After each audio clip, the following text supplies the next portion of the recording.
I'm Raul Martinez. I'm the commercial director for Africa for Millicom. Raul, we're here today to talk about content in Africa. Millicom has very successful triple play operations in Latin America. What does that experience tell you in terms of what you might do in Africa? So I think the first thing is that obviously this puts us in a very important position versus our competitors in the region, because we have obviously vast experience in Latin America. Having said that, there are very much differences in the region in terms of infrastructure, in terms of accessibility. So I think in general what we're trying to do is we're trying to come up with a strategy to bridge that gap. In general, we do see there's a lot of opportunity, there's a lot of challenges, so we really need to be sure of what we're going to do and how we're going to do it. We have a dedicated team actually thinking very clearly on how to do that, learning from our experiences in Latin America, leveraging our existing partnerships, but we do feel that there's an opportunity. We're analyzing it. And you've also invested in Rocket, haven't you? What was the rationale for doing that? In general, we see Rocket as a way of reaching our customers with digital propositions. Obviously, we're not a fully integrated company. As you know, we also have another operator also investing into Rocket. In the markets where they operate, obviously, first as a partner, we are looking in ways of working together, in integrating and in leveraging our assets. As an investor, we're also interested in what Rocket brings to the African consumer and learning from them. So I think those are our two key, I would say, reasons why. Yeah. You've got two other things in the incubator space, something you're doing in Rwanda and something in Sweden. Describe briefly those two things as well. Yes, so we have, in Rwanda we have Think, which we recently launched this year, which is a technology incubator where we basically fund startups and we give them what we call the unfair advantage of actually using our mobile network and also using our distribution network to develop digital propositions where we then evaluate, and those who make it, we actually invest more in them, and they can actually become sustainable companies. In Stockholm we have Millicom Ventures, and here we have obviously developed new digital propositions right now, mainly focused in Latin America, and there are our own in-house development team for digital propositions. So in general, I think we're having different ways in reaching with digital content to our subscribers. We can do it through acquisitions, such as we did with Rocket. We can also do it through our own in-house development, such as Millicom Digital Ventures, and we can also do it through our incubator, like we did, we're starting to do in Rwanda. At the same time, we work with partners, like we're doing with Facebook in Tanzania, or like we're doing with Deezer in Latin America.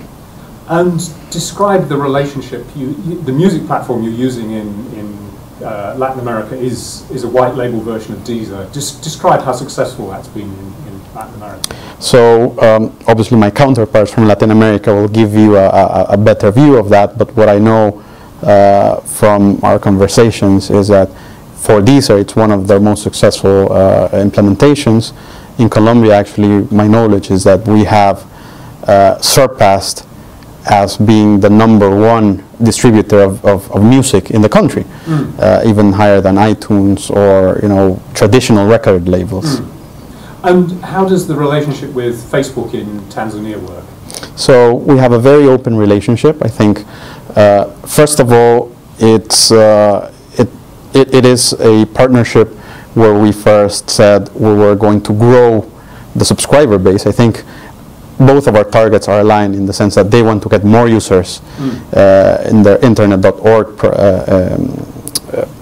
initiative, and we also want to have more users using the internet in our network. So we did an initiative where we zero-rate Facebook, which actually was very successful in the market. As a second stage, we're having much greater integration, where actually a Tigo customer can now see all of their, I would say, self-care tools, which is their balance, their data allowance from the Tigo Facebook application. At the same time, greater integration in the sense of we're able to sell our products through the Facebook platform. So I think we have a very open relationship where we're working with them. They're learning, obviously, about Africa. We're learning about how to deal with subscribers in the social network space. And in the financial services space, what have you got in your portfolio there? What's developing there? Because one of the obstacles, obviously, to the implementation of all this is payment. Yes. So I think, first of all, MFS is what we would call our first blockbuster digital service product in Africa. And there, I think we're very open in terms of what we want to do.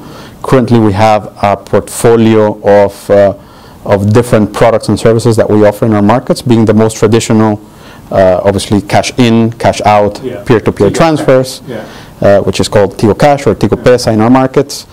We also did launch the first international remittance product with currency conversion between Rwanda and Tanzania this year.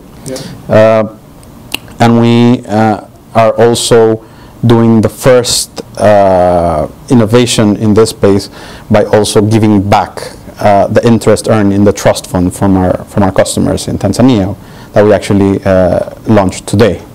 You've also bought the national bank switch in Rwanda. Yes, that's correct. So in Rwanda, in terms of expanding a little bit more our footprint and our strategy in the financial system, we did buy the national switch, which will enable us to basically service all of the banks, credit card processors, and be able to integrate into the banking system.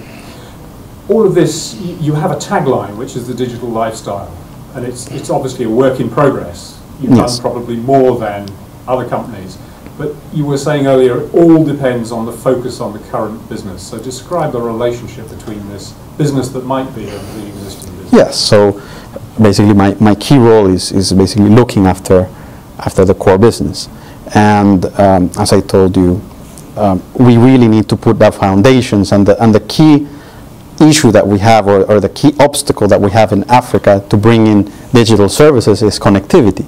So one is connectivity and the other is financial inclusion, to be able to get payments. So one of our key focuses is actually bridging the connectivity gap in our customers. How do we do that? By investing in additional 3G coverage, new technologies, at the same time giving customers the access to our services through better handsets, so through upgrading from feature phones to smartphones. And that is, for now, one of our key priorities, which will enable us to grow these future revenue streams. And that's why, basically, a lot can be in the pipeline, but we first need to fix the basics. You talked earlier about making the transition from being a mobile company to a digital services company. Yes. In your mind, what's the timeline on that? Where do you think you will begin to feel the point where you become the thing that you talked about? Well, I think it will vary by country. I think we have very different realities. We cannot generalize about Africa. There are countries that are much more advanced in infrastructure. Governments are much more supportive of this growth than in other countries. But I think it's coming faster than what others might think. And where in those countries more developed and with sympathetic governments, what will the timeline be, do you think, approximately? I think it can take. We're seeing a lot of uplift in markets. Last year, for instance, we sold 15,000 smartphones in a year, and in one market. This year we're going to sell around 250,000, So we do see a lot of momentum. I would say, in the next 3 to 5 years, we will be with a market which is much more sophisticated, which much more digital services and value propositions already in the market. I couldn't say that it will be 100%, but at least there will be a segment, a specific segment in the market that will be very digital inclusive, let's put it like that.